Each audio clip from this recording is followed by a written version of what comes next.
a blow to Nikki Haley's campaign just 4 days before the New Hampshire primary.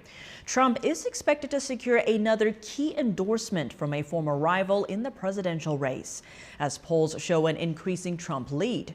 Joining us now live on the ground in New Hampshire is NTD's White House correspondent Iris Tao. Good evening, Iris. What is the latest in the race there, and what are we expecting tonight?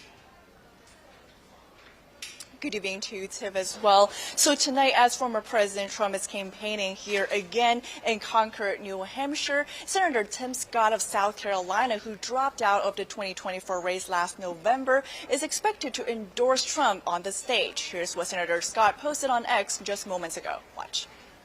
For the announcement tonight, just tune in, pay attention, listen closely, and let's talk about 4 more years.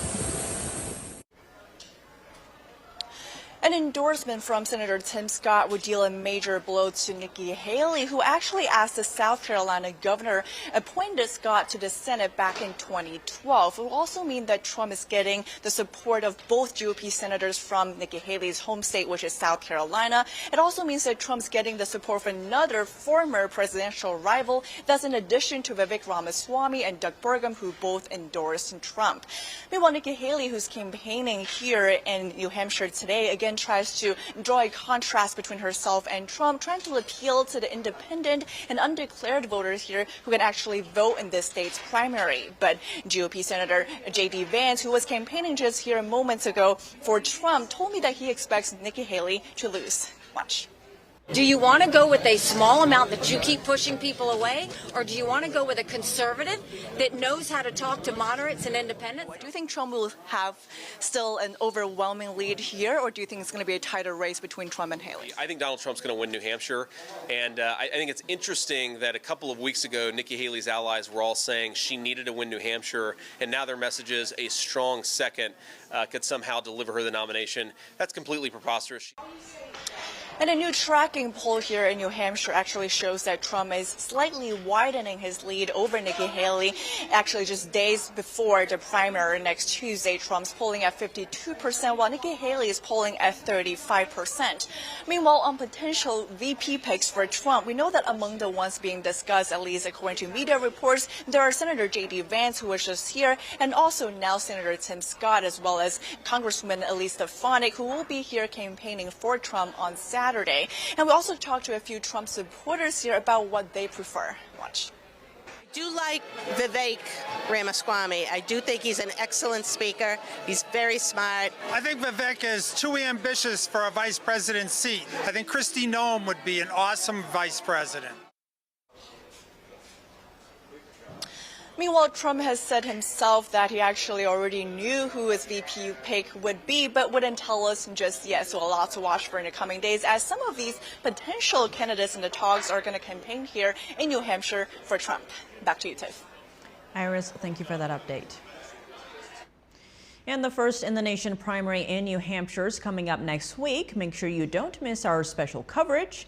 Join NTD's Steve Lance and myself for another exciting election night on The Nation Decides 2024. Exclusive on-the-ground access and special guests. Watch the action live on Tuesday, January 23rd at 8 p.m. Eastern Time. Former President Trump urges the U.S. Supreme Court to prevent chaos. In a court filing Thursday, Trump's attorneys appealed a decision by Colorado's highest court to remove his name from the state's primary ballot. Meanwhile, over 100 members of Congress support the former president's effort. NTD's Arlene Richards has more. Former President Trump says he's not an insurrectionist, and that's what his attorneys argued in a Supreme Court filing Thursday. The filing is part of Trump's appeal of the Colorado Supreme Court's decision to remove his name from the state's ballot.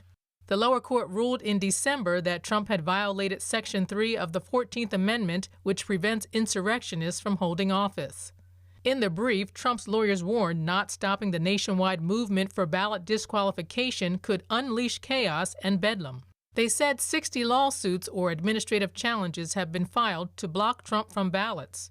Notably, a group of Republican lawmakers also on Thursday signed on to their own Supreme Court brief.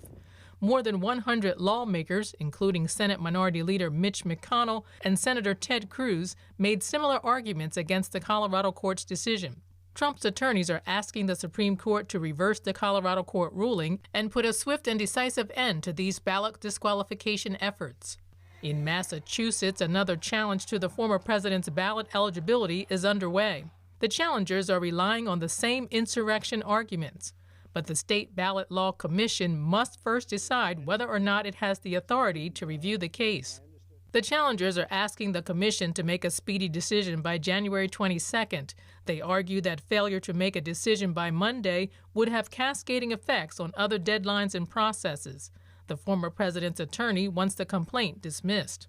While Trump is trying to stop states from kicking him off their ballots, the Department of Justice wants to punish a Trump ally. Federal prosecutors said in a court filing Thursday that former Trump White House advisor Peter Navarro should spend 6 months behind bars. Navarro was convicted of criminal contempt of Congress last year for rejecting a subpoena to testify before Congress. In addition to prison time, the DOJ is asking that Navarro be fined $200,000. He is scheduled to be sentenced on January 25th. Arlene Richards, NTD News. More student loan debt wiped out. President Biden making his latest move to skirt last year's Supreme Court ruling. NTD's Melina Weisskopf has more on the winners and losers of this debt cancellation. President Biden has declared that to date, nearly $137 billion don't have to be paid back by borrowers. The latest cancellation totaling to $4.9 billion. So that obtaining higher education provides Americans with opportunity and prosperity, not unimaginable burdens of student loan debt. This as the Education Department fails a financial audit for the second year in a row. Federal student aid is effectively the nation's largest consumer lender, so a failed financial audit there is a massive problem that far too many people are ignoring. 73,000 Americans are off the hook in this latest round, including public servants like teachers, firefighters, and nurses. To get student loan borrowers the relief they need to reach their dreams. But critics say these cancellations aren't free. He is not really canceling debt so much that he's transferring the burden of student loan debt away from borrowers and onto the rest of the public. Since the Supreme Court struck down Biden's broader debt cancellation plan last year, the president has been tweaking and expanding the rules of existing programs to skirt around the high court's ruling. If he really wanted to do this in a constitutional way, he would go to Congress and ask for their approval and permission. President Biden and Education Secretary Cardona have instead tried to enact backdoor loan forgiveness. Debt cancellation was a major campaign strategy for President Biden in 2020 and could yet again be invoked during this election year. Reporting from Washington, D.C., Melina Weisskopf, NTD News.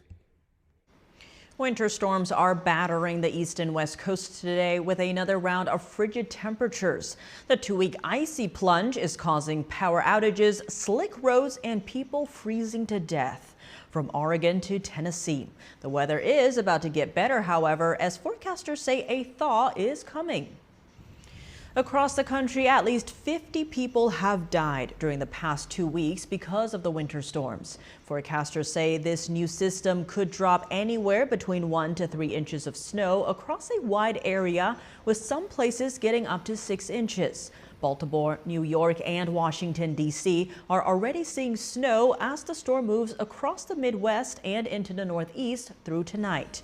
Dangerous road conditions are forcing school closures. Thousands of flights have been delayed or canceled, stranding passengers. According to the National Weather Service, we can expect a winter thaw, with the forecast showing above average temperatures across most of the country. In the nation's capital today, pro-life activists from all across the country gathered for the annual March for Life rally. Trudging through the snow, they had one message: to value and protect all human life, starting from conception. NTD's Sam Wong has the details. We're here at the 51st annual March for Life rally here in Washington, D.C., and right now the snow is piling up on the sidewalk, but that clearly didn't stop anybody from joining the crowd. And today, hundreds and thousands of people, pro-lifers from all across the country, are convening for this one event, and they're all gathering here for one mission: to defend the sanctity of life, both born and unborn. It's the largest pro-life rally in America. This time every year is just breathtaking to get out there and to see all of the young people and their energy. They know that this is the human rights issue of our time, and they'll do anything to stop it. On Friday, tens of thousands from all walks of life packing the streets of the nation's capital. Trudging through the snow, a crowd of pro-life advocates stretching from the National Mall all the way down to the Supreme Court. Former staffers of the abortion industry were among them. The day that a young couple came and told me that they had changed their mind and they wanted to keep their baby, and I was absolutely overwhelmed with joy for them. Honestly, just the grace of our Lord moved me, and it's because of him I'm standing here today. I don't really have any other explanation. But for those of us who have courage to encourage one another, and we just have to fight the good fight. The rally comes more than a year after a landmark victory for the pro-life movement, when Roe v. Wade was overturned by the Supreme Court. But to some lawmakers, the fight is far from over. According to Congressman Chris Smith, under the Freedom of Access to Clinic Entrance Act, pro-life activists could lose their pensions for protesting and praying outside of abortion facilities. They can now charge you and bring felonious acts against you for doing that. You could lose your 401k, and where does all the money go? It doesn't go to the Treasury when you're prosecuted. It goes to the Planned Parenthood clinic. When you object to an unjust law, it is the greatest respect for law, and that's what pro-lifers are saying. James Harden is the president of Compass Care, a pro-life pregnancy center. Last year, one of his facilities in Buffalo, New York was firebombed and vandalized. But Harden told me that his case has since been sitting in the DOJ's backlog. The progress basically came to a halt. We had to actually file a lawsuit against the local police department because they were under the thumb of the FBI and they were slow walking the investigation. They let all the leads go cold and die. Harden urged presidential candidates to embrace the pro-life message and protect all people equally from womb to tomb. Reporting from Washington, D.C., Sam Wong, NTD News. The annual meeting of the World Economic Forum is wrapping up today. Two speakers made global headlines this week for criticizing the event. NTD's Arian Pastar brings you the highlights from both speeches. Argentina's new president, Javier Milei, spoke at this year's World Economic Forum. He said Western elites want to trade freedom for collectivism. The Western world is in danger. And it is endangered because those who are supposed to have to defend the values of the West are co-opted by a vision of the world that inexorably leads to socialism and thereby to poverty. Conservatives praised Milei's remarks online. A political activist wrote, "Milei demolishes socialism" in front of a bunch of socialists. Now, Kevin Roberts, who's the president of the Heritage Foundation, a conservative think tank, also spoke at the event, and he criticized the World Economic Forum as he was describing what the next Republican White House administration should look like. Take a look. I will be candid and say that the agenda that every single member of the administration needs to have is to compile a list of everything that's ever been proposed at the World Economic Forum and object all of them wholesale. He added that the goal of such a list would be to take away the power of unelected bureaucrats. And the host of the talk later said that the World Economic Forum stands up for liberal democracy, while alleging that former President Trump does the opposite. It's laughable that you would, or anyone would describe Davos as protecting liberal democracy. It's equally, standing up for it. It's equally laughable to use the word dictatorship at Davos and aim that at President Trump. In fact, I think that's absurd. Roberts named 5 topics in particular that he says political players mislead people about, and that he believes former President Trump would handle better if re-elected. Those are immigration, public safety in major cities, climate change, the threat China poses to free countries around the globe, and cross-sex ideologies and procedures, which are becoming more and more prevalent. Arian Pastar, NTD News.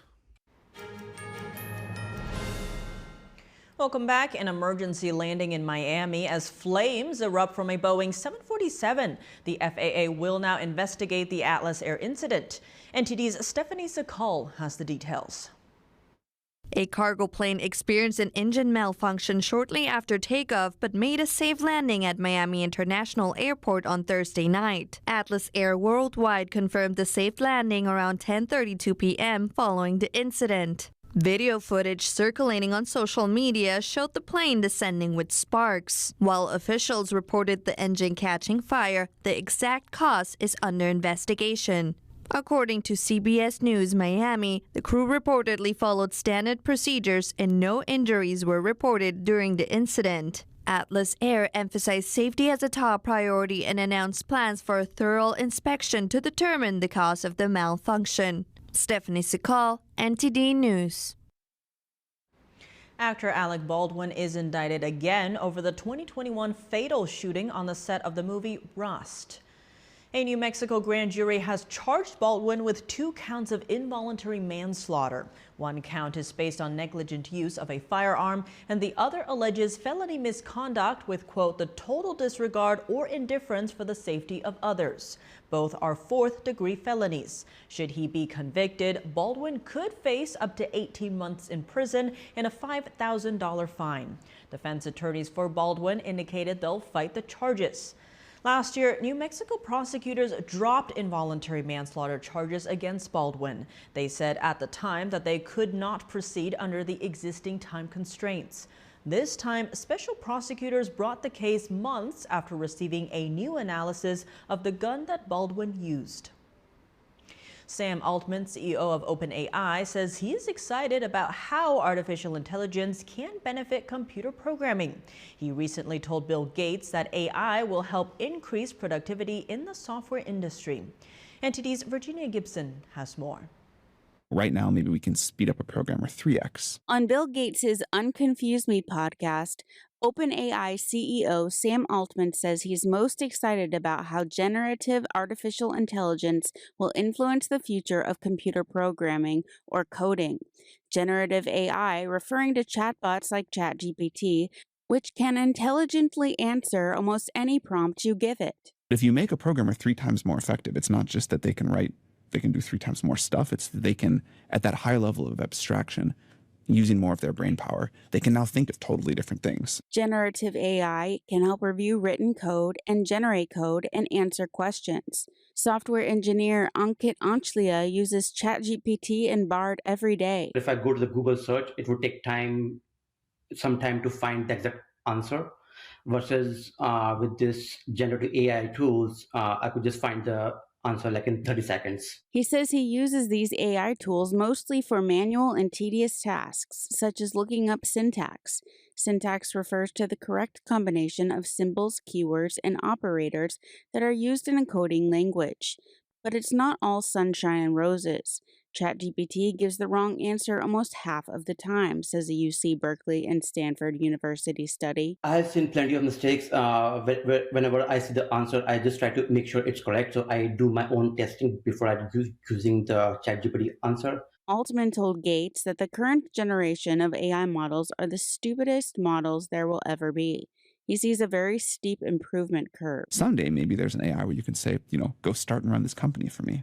And then someday there's maybe an AI where you can say, go discover new physics. Gates suggested that humanity will have to adapt faster than it ever has before. Altman says that each technological revolution has gotten faster, and this may be the fastest by far. Virginia Gibson, NTD News.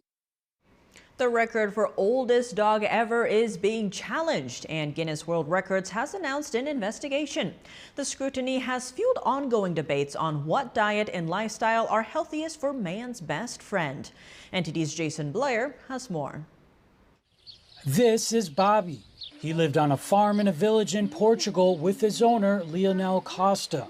In February 2023, Bobby was recognized by Guinness World Records as the oldest dog ever recorded at age 30. Costa said that Bobby had home-cooked meals, never wore a leash, and got lots of fresh air, saying, quote, "Bobby eats what we eat."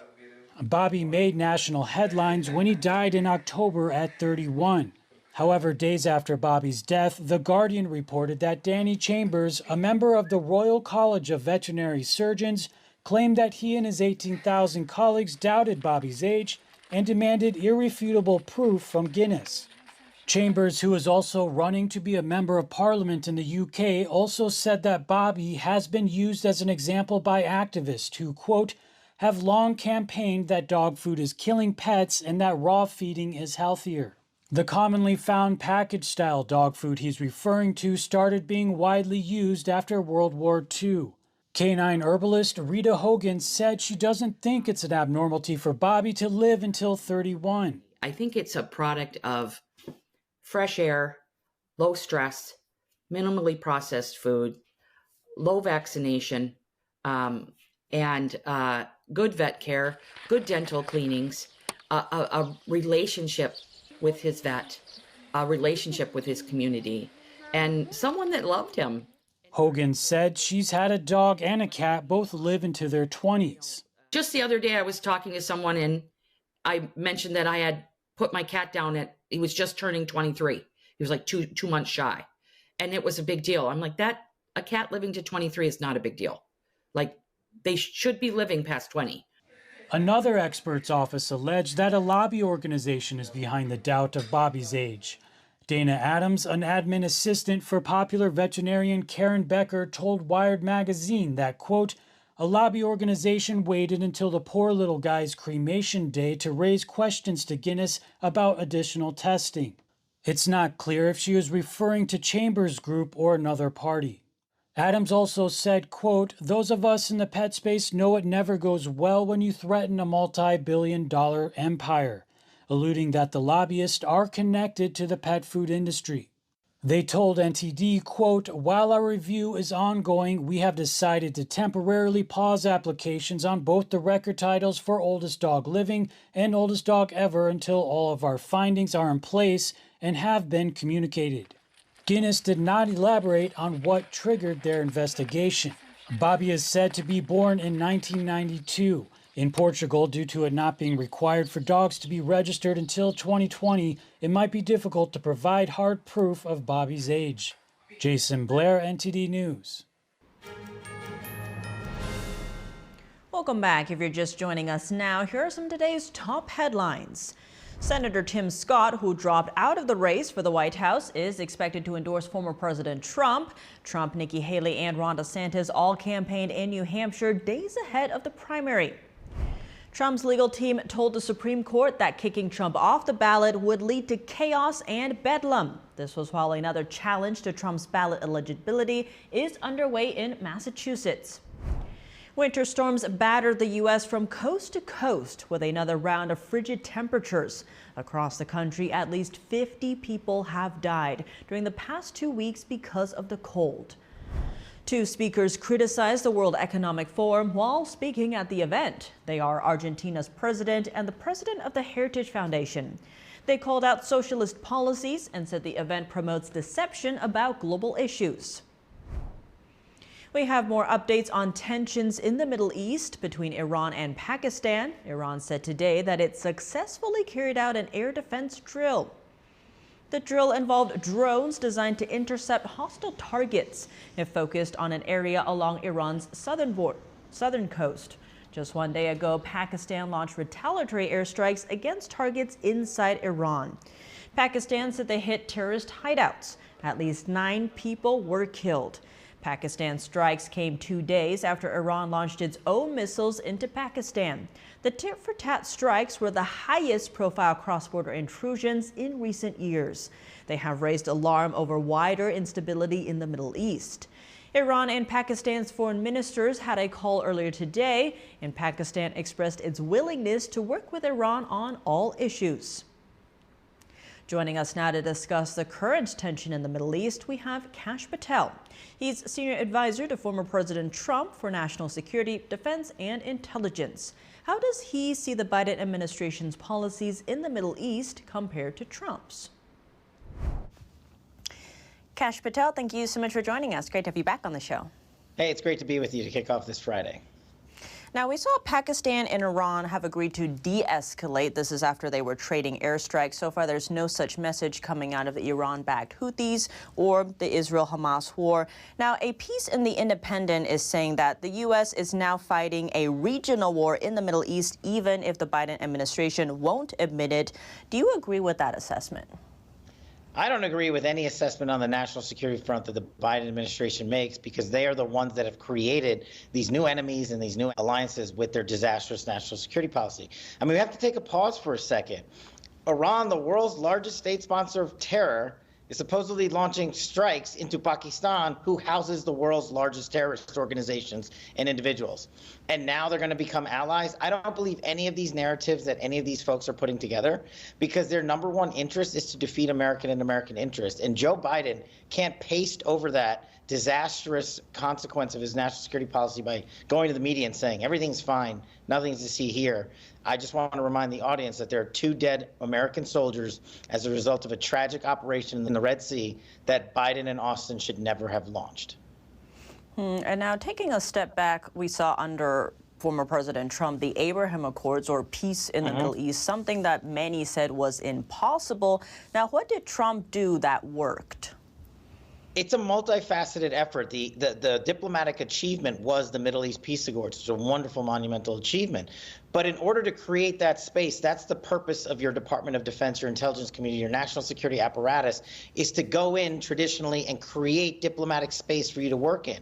And that's where President Trump and Jared Kushner were so brilliant in that diplomatic space, getting countries who had never spoken before diplomatically to not only speak, but establish diplomatic relations, mainly Israel and so many of the Middle Eastern countries. And we were going to expand out from there. And we asked Joe Biden to continue it. And of course, he said, no, we're not going to continue it. So I think when you have a strong national security footing, because the world believed that Donald Trump was a powerhouse when it came to national security. So when he told Iran, stop building your nuclear arsenal, when he told our enemies to stop compiling efforts with terrorists, they listened, because we would kill the terrorists and suffocate them through sanctions, through the global banking system and international trade. That's the exact opposite of what Joe Biden's doing here. He's given Iran money, he's given them trade, and now they have the ability to buy weapons with their new $6 billion from everyone. And now, Senator Tim Scott has just endorsed the former President Trump. This is ahead of the New Hampshire primary. Now, several people, pundits, conservatives all over are already saying that Trump is the likely Republican nominee. And now, if he does get that second term as president, what would he do to end these tensions that we are seeing in the Middle East? I think it's an amazing achievement that the senator from South Carolina, Tim Scott, is endorsing Donald Trump, and I think rightly so, over the former governor of his home state, Nikki Haley, for the reasons that answer your question. Because America is craving national security. Donald Trump, you don't have to take a chance on Donald Trump. He's in the unique position of having been president. So not only can he say, I will do this, I did this. He sealed the border. He stopped the drug traffickers. He shut down Chinese fentanyl from coming in and killing our children. He made the illegal immigrants stay at bay south of our border, and he took on the human smugglers so that we wouldn't have any more child sex trafficking. That's just south of the border. Then we get to Iran, where he issued crippling sanctions, suffocated their economy. And let's not forget, on a kinetic effort from the military and intelligence standpoint, he took out Soleimani. He took out Baghdadi, 2 of the world's literally largest terrorists responsible for so many American and American allied deaths. Those are just some of the things that President Trump prioritized. And that's the difference. Joe Biden's priority is climate change, DEI, and I don't know what else. But it's not national security. And they can't paint their way to a national security success by going to Davos and lying about it in the mainstream media. And I think the reason so many people are endorsing Donald Trump ahead of New Hampshire and thereafter is because those policies that he's advocated and put forth are front and center, and they've been shown to win for America. Kash Patel, thank you so much for your time. Thanks. Have a great weekend. The Chinese regime's response to the CCP virus is again under scrutiny. New documents show that the genetic sequence of the virus was submitted to an NIH database 2 weeks before the Chinese regime officially disclosed it. To find out more about the lack of transparency in the pandemic response, we sat down with Dr. Scott Atlas. He is a former advisor of the White House Coronavirus Task Force and currently senior fellow at Stanford's Hoover Institution. Dr. Scott Atlas, thank you so much for joining us. Great to have you back on the show. Happy to be here. Now, there are more and more reports coming out, including from the Wall Street Journal, that a Chinese lab had sequenced COVID-19 2 weeks before Beijing alerted the World Health Organization. Now, what would have happened if the world had known that information earlier? Well, it's not clear, but how we would have reacted differently or even better. But the earlier, the better to know what to do. Well, I think the lesson here points out something more important than what we would have done. And that is, we heard repeatedly people in the United States as well as in the WHO praising China for transparency. In February of 2020, we had a bunch of famous virologists, NIH-funded virologists in the United States write to Lancet praising China, saying they're doing everything they can to inform the world. We had Dr. Anthony Fauci praise China's transparency repeatedly in early 2020. We had Tedros, the head of the WHO, saying China is a model for transparency in January 2020, February 2020, and praising them for the way they're handling the pandemic and giving the information, even when China blocked the WHO's own investigation of the records of the labs in China in January of 2021. So I think it just highlights something very important. The world needs transparency, and the main function, one of the main functions of the World Health Organization is to get information to the public. They grossly failed. Tedros, the leader, failed, and he was frankly lying about China's transparency. We can see that and conclude that there's a lot of corruption at the top. We can't have that, particularly in health emergencies. Expanding on your point, given Beijing's history and lack of transparency, how should the world deal with info and data that is coming out of China? Well, we have to have what I would call a very healthy degree of skepticism about what the data is coming out of China.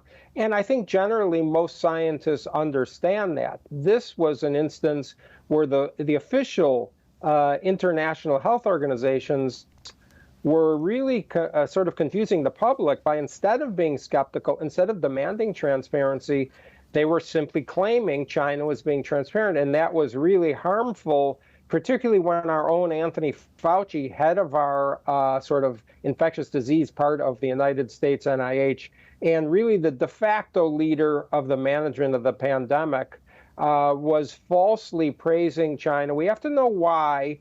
The U.S., of course, as we know, funded a lot of the research, more than a couple $1 million worth of research, directly or indirectly, in Wuhan itself on coronaviruses.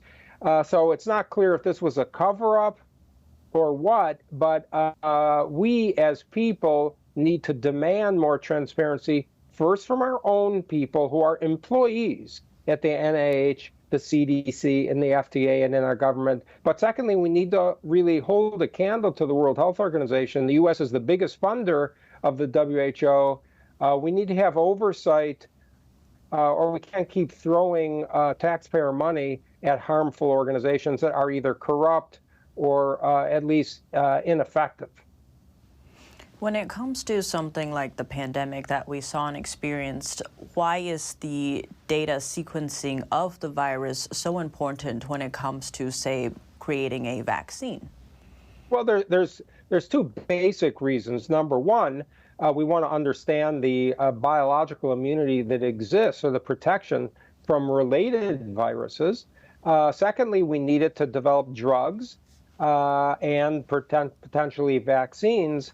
And third, we need to understand it in terms of predicting its fatality rate, predicting its behavior as it goes on and spreads. Because as we know, as we knew beforehand, viral respiratory infections do not stop spreading by virtue of lockdowns, do not stop spreading by virtue of masks. So we want to understand the biology and get as much information as possible, both in terms of whatever prevention can be done, but in terms of accuracy of predicting the behavior and in developing remedies. Now, zooming out, the American Cancer Society is saying that cancer cases are expected to surpass 2 million this year, which is a record high. What is driving this? Well, this is a very alarming trend. It's a trend that's been going on now for, more than 10 to 20 years. And it's very poorly understood why. There is no magic single answer, but we know the following. We know that obesity is a big driver, or at least associated with cancer. We know that the top 3 lifestyle conditions, which are cigarette smoking, obesity, and alcohol, in the United States and in the world, really, but in the United States, specifically contribute up to more than 40% of cancers and more than 45% of cancer deaths. Those three lifestyle diseases, those are often generally controllable factors. We also couple that with the knowledge that obesity has been dramatically increasing. The U.S. has the largest fraction of obese people in the world, particularly young people and children. This is very alarming. Maybe 10 years ago, about a third of people between 20 and 40 met criteria for obesity in the United States. And over the next decade, that's risen to over 40%. Over 40% of people between 20 and 40 in the U.S. are obese. I mean, this is a very, very alarming statistic. It's a risk factor. The pathogenesis, meaning the direct mechanism where obesity may cause cancer, is not clear, but it's known that more than a dozen cancers are associated with higher prevalence with obesity. So we need to address what we can address. And what we know is we can address cigarette smoking, which has dramatically declined in the United States. We know we can address obesity. And we've done a very poor job of addressing this in the U.S. If I may say, the culture of the United States, the fashion industry, has been not just saying obesity is okay, they've been glamorizing obesity. We've had increasing portion sizes in the United States for decades that are way out of control compared to the rest of the world. We can't be afraid to educate the public. One of the key roles of public health officials is to be honest with the public and say it's bad to be fat. Not because you're a bad person, but because it's very, very bad for your health, and cancer is a significant associated disease with obesity. We need to be very straightforward about that. We need to tell people this is bad, just like we do for cancer, for cigarette smoking, and say it's bad for your health to be fat, it's bad to be overweight, and we need to address that both culturally as well as medically. Quite alarming indeed. Dr. Scott Atlas, thank you so much for your time. Okay, thanks for having me. Welcome back. NTD wrapped up its 6th International Figure Painting Competition with an award ceremony in New York City, where the paintings have been on display. NTD's Jason Perry attended the event. Hello everyone, I'm here in New York City at NTD's International Figure Painting Competition. Artists from around the world have displayed a diverse range of techniques, styles, and cultural influences. A total of 60 paintings from 20 countries were selected for the final exhibition held at the Salmagundi Club. After a review from the judges, surprisingly, there was no gold award given out this year. However, there were 3 silver awards given out to the 3 artists who each painted a panel of this triptych, which is a set of 3 paintings meant to be shown together. I spoke with one of the artists who said it took him 2 years to paint this right panel. Since painting is something we do every day, I've formed a habit. Every day after I get into the studio, I enter into a state of mind for painting, whereas I'm keeping calm and staying undistracted by other things. It's actually a state of calm and peacefulness every day. And this lady, also a Silver Award winner, painted the left panel, which is almost twice her height. She explained how she did it. We'll set up platforms. One is this tall and another this tall, which we step on and paint. The artwork looks different when you are up close or far away. So after I did some painting on the platform, I would come down, adjust the overall structure, and go back to add the details. And this man, a professional painter, won a bronze medal for his painting of this young girl named Vivian. He said he spent time with Vivian and her family prior to painting it. And the cool thing about Vivian was she struck me as very confident, intelligent, and she gave me hope for the future. And I wanted to portray Vivian as somebody who's going to be, bringing forth the upcoming generation, somebody that we can trust and have some confidence in. And the judges also handed out 35 honorable mentions. This man, also a professional painter, shared his thoughts on the event. So I realized that this competition is really unique in that it places an emphasis on really letting classical aesthetics and ideals of truth and beauty, they put that at the top of their priority list. And these are principles that are very important to me, so it makes me want to support and make sure to promote this competition, to participate in this competition, because if we want to get more of this in the art world, then we have to recognize the players who are making sure to prioritize these values and to advocate for these values. So it made me want to come back again because I think what they're doing is important. We look forward to welcoming you again next year for another showcase of exceptional figure painting. Jason Perry, NTD News, New York. And now for your sports news, we're joined by NTD's Dave Martin. Dave, some big news in sports media today as the iconic Sports Illustrated magazine will be laying off a significant number of staff. Now, was this a surprise announcement? I mean, it surprised me anyway. Although if you're watching them closely, it really wasn't a positive direction they were heading in. They were forever a weekly publication, started back in 1954, went to bi-weekly in 2018, and then down to a monthly in 2020. They also just fired their CEO last month after the magazine was accused of publishing articles generated by AI. They also had been under some fire for putting some transgender models and plus-size models on the front of their swimsuit issues the past few years. Plenty of users noted that on X or Twitter today. Now, I could compare that to Dylan Mulvaney's impact on Bud Light sales, but SI really, they were already treading water. But for anyone who grew up reading the magazine, it's a sad day. In its heyday, it really was the best. Well, now tomorrow starts another big playoff weekend in the NFL with 4 games spread over 2 days. Now, is there any particular matchup you're most looking forward to? Yeah, Kansas City, Buffalo. I think most are looking forward to this because it's become an ongoing rivalry, and you have the defending Super Bowl champion Chiefs on the road in a tough environment. Now, this will be the 3rd time in the last 4 years these two have met in the postseason. The last time was an instant classic. 4 lead changes in the final 2 minutes. 2 of those in the last 15 seconds. I mean, that's unheard of. Kansas City ended up winning in overtime. Now, that game is on a short list of greatest playoff games ever. I'm not expecting a repeat. Hopefully, it's at least intense.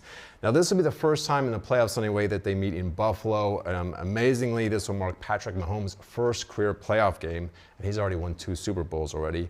Now, it's an even matchup, I would say. Both teams have great quarterbacks. The Chiefs probably have a better defense, but they're lacking playmakers on offense that Buffalo has. I think Buffalo takes this round in a close one. Well, now, 22 years ago today was a memorable playoff game as the Raiders lost to the Patriots in controversial fashion known as the Tuck Rule game. Can you explain the controversy? Yeah, most of the controversy is that no one seemed to know about this Tuck Rule or understand it anyway at the time. They certainly would be afterwards. In any case, the Patriots were trailing the Raiders 13-10, less than 2 minutes left in a playoff game. It was snowing in New England too, so not much offense, harder to hang on to the ball. Anyway, the Patriots had the ball when Charles Woodson sacked Tom Brady, which knocked the ball loose. The Raiders recovered it, so of course, they're celebrating because this is essentially game over. The Patriots are out of timeouts. They can't stop the clock. It's just a matter of time now. But the refs reviewed the play, then invoked this little-known tuck rule, saying that because Brady was in the process of tucking the ball back towards his body after starting the throwing motion when the ball came out, it's an incomplete pass instead of a fumble. So it's Patriots ball. So in new life, they march down the field, kick the field goal to tie the game and send it to overtime, and then they win in overtime. Now, Brady admitted sometime later he thought it was a fumble. He had no idea about this tuck rule. Of course, he wasn't going to argue. Meanwhile, the Raiders were furious. The rules was eventually abolished, I think, in 2013, but it was a very memorable playoff game. This is actually Tom Brady's first playoff win, too. Well, Dave, as always, thanks for joining us. Thank you, Tiff. And that's all for today's news. Thanks for tuning in. I'm Tiffany Meyer. Good night.